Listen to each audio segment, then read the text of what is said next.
آپ سوال کریں گے ختم نبوت اتنا اہم عقیدہ؟ میں کہتا ہوں جی ہاں، ثبوت چاہیے، آؤ میں ثبوت میں امت کے اس فرد کو پیش کرتا ہوں جس فرد کو رسول اللہ نے ٹائٹل دیا ہے، عنوان دیا ہے، آپ علیہ السلام نے لقب دیا ہے، حضور نے رتبہ، عہدہ، مرتبہ، درجہ، حیثیت و ویلیو دی ہے، اور جمعہ کے خطبے میں اس جگہ خطیب ٹھہر کے، ممبر پہ ٹھہر کے، ہاتھ میں عصا پکڑ کے آپ کو وہ ٹائٹل ہر جمعے سناتا ہے۔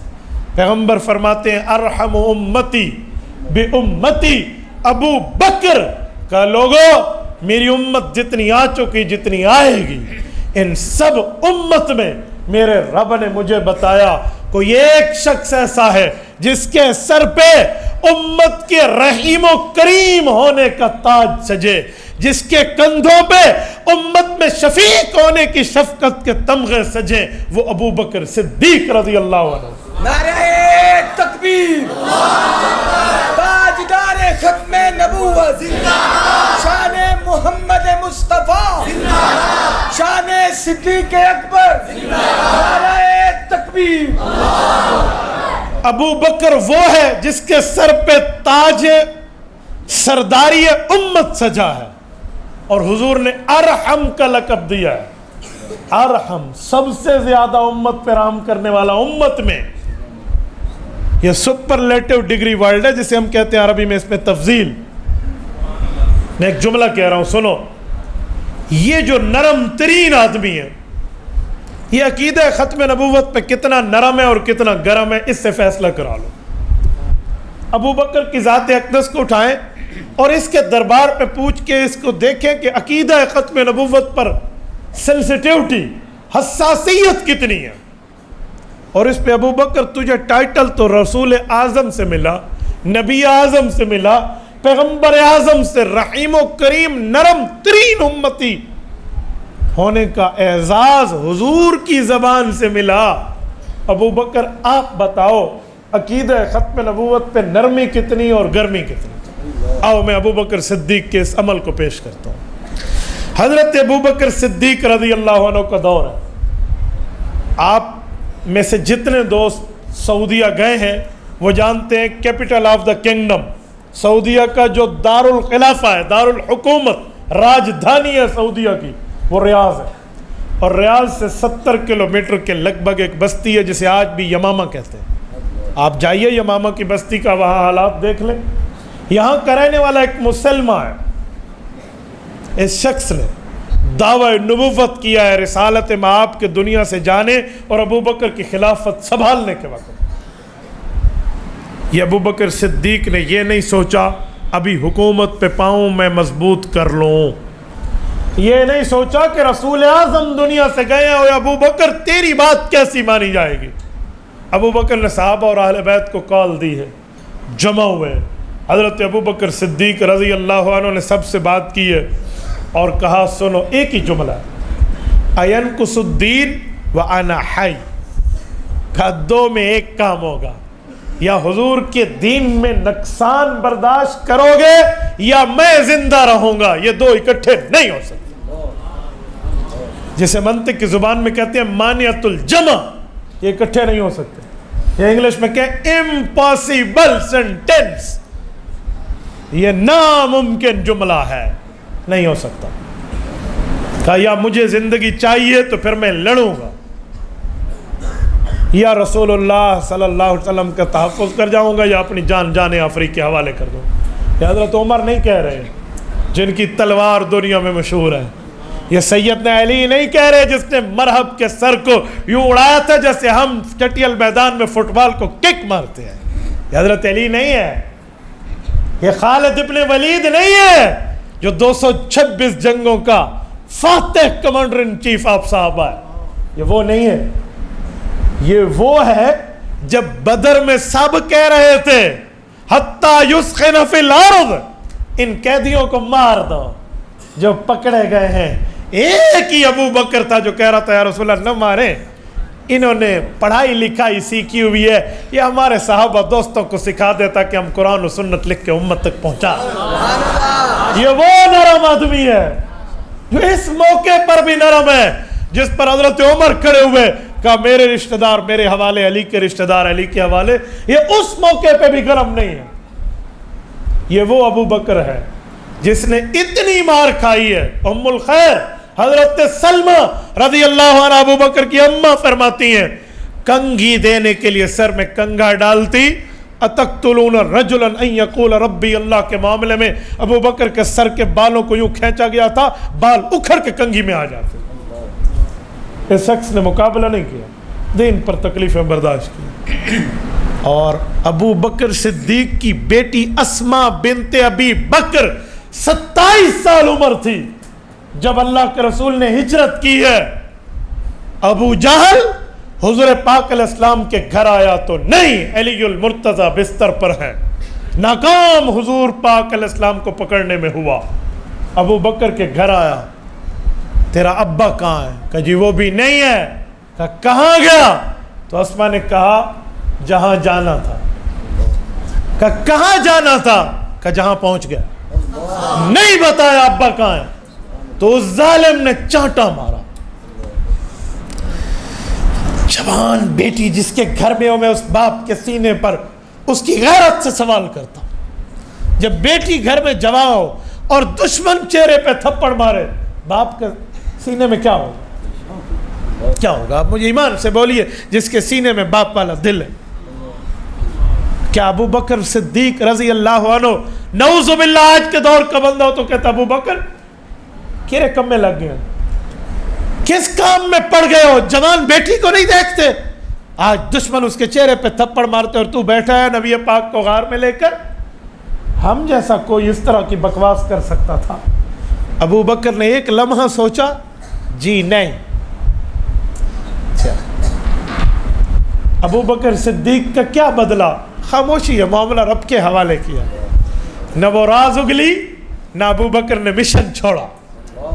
دشمن ذلیل و خوار ہوا. یہ ابو بکر کو اس وقت بھی غصہ نہیں آیا. یہ رحیم و کریم اور نرم ہے. ابو بکر صدیق رضی اللہ تعالی عنہ کے سامنے کیا سے کیا نہیں کر رہا دشمن، لیکن ابو بکر اتنی سختی کرتے جتنی ضرورت ہے. آج کیا ہوا ابو بکر کو کہ زندگی داؤ پہ لگا دی؟ یہ کہتے ہیں ینقص الدین وانا حی، یا یہ منکر ختم نبوت بچے گے یا میں ابو بکر کی آنکھیں پھڑکنے اور دل دھڑکنے اور نبض چلنے والی رہے گی. دو میں سے ایک کام. کیا ہوا ابو بکر کو؟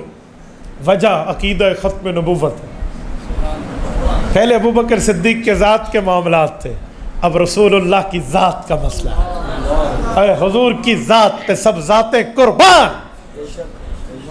اولادیں تو پہلے قربان کر چکا ہے، مال تو پہلے لگا چکا ہے، جوانی اور کاروبار تو پہلے حضور پر لگا چکا ہے. اب ابو بکر صدیق نے اپنی جان کے لکھا ینقص الدین وانا حی، میں زندہ رہوں اور دین میں کمی نہیں برداشت. یہ وہ جملہ تھا جس میں صحابہ اور اہل بیت میں ایک تازگی کی روح پھونک دی اور ایک لشکر جرار بنا اور یمامہ گئے. 900 کلومیٹر کا سفر ہے مدینہ طیبہ سے یمامہ. 900 بھی میں بریک لگا کر کہہ رہا ہوں، 1000 سم تھنگ ہے. اس وقت کا سفر آج کی پراڈو پہ نہیں ہے، جی ایل آئی پہ نہیں ہے، آج کی گاڑی پہ نہیں ہے، فلائٹ پہ نہیں ہے، بائک پہ نہیں ہے، سائیکل پہ نہیں ہے، اونٹ پہ ہے یا گھوڑے پر ہے. یہ لوگ گئے ہیں 1000 کلومیٹر. اور حضرت وحشی رضی اللہ عنہ فرماتے ہیں، وحشی بن حرب کون؟ کہتے ہیں جب حالت کفر میں تھا، اپنے آقا جو میرا غلام میں اس کا بنا ہوا تھا، اس کے کہنے پر مجھ سے ایک کام ہوا اور میں اپنی پوری زندگی میں اس کام پر یوں پچھتاتا رہا کہ جب میرا کلمہ پڑھنے کا وقت آیا تو رسالت مآب علیہ السلام نے تو اس موقع پہ اپنی پگڑی بھی بھیجی تھی کہ واشی تجھے معافی ہوگی اگر کلمہ پڑھ لے. لا تقنطوا من رحمت اللہ کی آیت اترتے بھی بھیج دی. واشی آئے، کلمہ پڑھا، رسول اللہ نے کلمہ قبول کیا. لیکن حضرت حمزہ رضی اللہ عنہ قتل بھی تو ان کے ہاتھوں سے ہوا تھا. تو واشی کا واشی سب کچھ معاف، اللہ نے تیرا کلمہ مان لیا، لیکن واشی ایک بات ہے، میری مجلس پہ آنا، بیٹھنا، ضرور بیٹھنا، دین سیکھنا، لیکن ایک کوشش کرنا جب میں دینی بات کر رہا ہوں میری کمر کے پیچھے بیٹھنا، سامنے بیٹھو گے چچا حمزہ یاد آ جائے. واشی کہتے ہیں کہ جب ابو بکر صدیق کے اس غصے کو ہم نے دیکھا اور مسلمہ سے مقابلہ تو میں نے دل میں طے کیا، ابو وحشی آج تیرا اس مسئلے کو دھونے کا وقت آیا، کہ میں نے اسی طرح حربہ تیار کیا، اور میں نے بھی جانشین پیغمبر ابو بکر سے اجازت لی، اور ہم بھی یمامہ کے سو چل پڑے۔ اور جب وہاں پر مقابلہ ہوا ہے، قتلت خیر الناس ثم قتلت شر الناس، کہتے ہیں میں اس طاق میں تھا، اگر خیر الناس میرے ہاتھوں سے گیا ہے، حضرت حمزہ سید الشہداء وحمزۃ اسد اللہ واسد رسولی، کہا آج میں اس بندے کو تو نہیں چھوڑوں گا، اور انہی کے ہاتھوں مسلمہ قتل ہوا۔ میں ایک جملہ کہنے لگا ہوں، ٹھیک ہے مسلمہ مر گیا، لیکن ابو بکر صدیق رضی اللہ عنہ کو بظاہر اس دنیا میں جانی لحاظ سے کون سا نقصان اٹھانا پڑا جو آخرت میں تو اجر کے قابل ہے؟ جانی نقصان میں 1200 پیغمبر کے صحابہ شہید ہوئے۔ میں ایک بار پھر کہہ رہا ہوں، 1200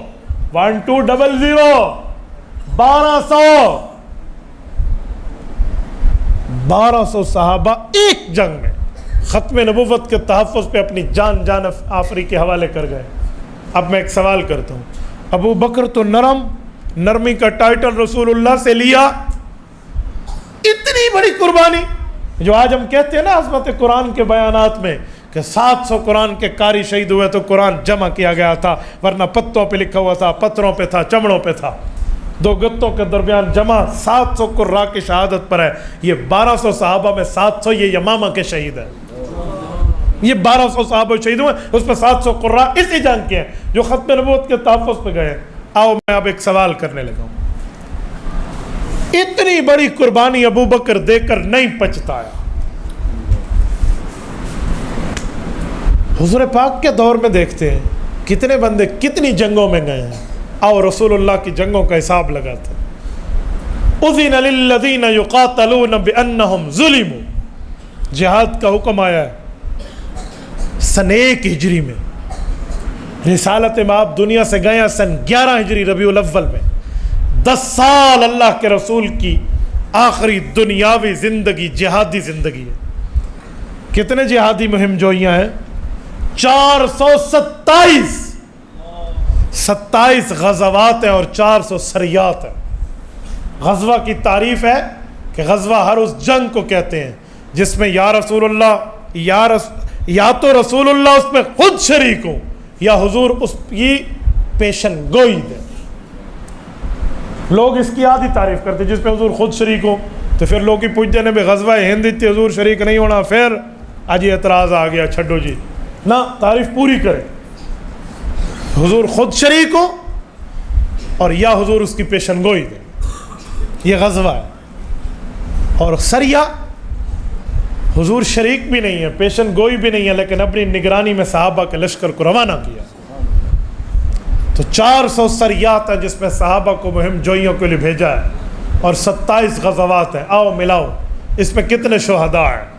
یار شہداء بھی میں بریک لگا کے کہہ رہا ہوں، کتنے مسلمان شہداء اور کتنے کافروں کی انبات ہے، جمع کیجئے، گنیے۔ میں علی وجہ البصیرت آپ کو پوری تحقیق اور تجسس و جستجو و تحقق کے بعد فیگر دے رہا ہوں، مسلمان پلس کافر دونوں ملا کر 427 غزوات میں اتنے بندے دنیا سے نہیں گئے جو ابو بکر نے اکیلا ختم نبوت کی جنگ پہ صحابہ کو وار دیا۔ آپ کہیں گے فیگر کیا ہے؟ 739 آدمی، 40 بھی نہیں، 40 سے بھی ایک کم، 739 بندے دنیا سے گئے ہیں، مسلمان کافر ملا کے۔ یہ دور نبوی ہے، کافر مسلمان اپنے پرائے مخالف موافق ملا کر، صرف صحابہ نہیں، سب ملا کر بھی 740 نہیں بنتے، یہ کل جنگ ہے۔ اور ختم نبوت پہ ارحم امتی کی جنگ جو ہے وہ اکیلی جنگ میں 1200 صحابہ گئے، اور وہ بھی صرف اپنے، غیر کی تعداد اپنی جگہ ہے۔ یہ ہے ابو بکر کی ارحم امتی بی امتی، ابو بکر کی نرمی۔ میں سوال کرنے لگا ہوں، یہ نرم اتنا گرم کیوں ہے یہاں پر؟ بھائی وجہ ختم نبوت کا تحفظ ہے۔